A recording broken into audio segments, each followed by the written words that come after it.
हाँ हाँ, कल मिलते हैं।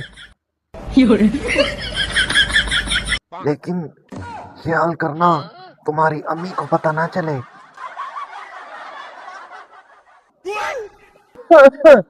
अब्बा,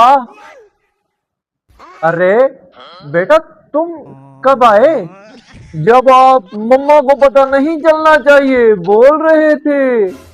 अच्छा बेटा, मेरे लाडू बेटे को क्या चाहिए? सिर्फ 2,000 रुपए। ओए, एक पैसा नहीं दूंगा। ठीक है, ये वीडियो मैं मम्मा को फॉरवर्ड कर देता हूँ। अरे नहीं नहीं यार, तुम तो गुस्सा ही कर गए। बेटा कितने चाहिए? 2,000 रुपए और वीकेंड पर पिज्जा। ठीक है बेटा, और मेरा स्कूल बैग भी नया। जी बेटा, वो भी।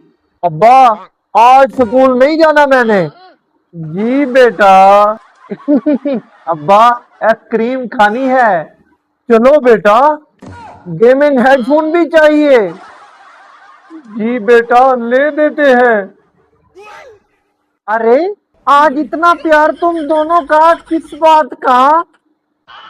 बस वो मेरा बेटा लाडला है ना।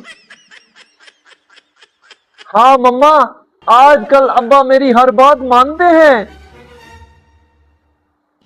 बेटा, वीडियो डिलीट कर। अब्बा, इसका बैकअप भी बना रखा है मैंने।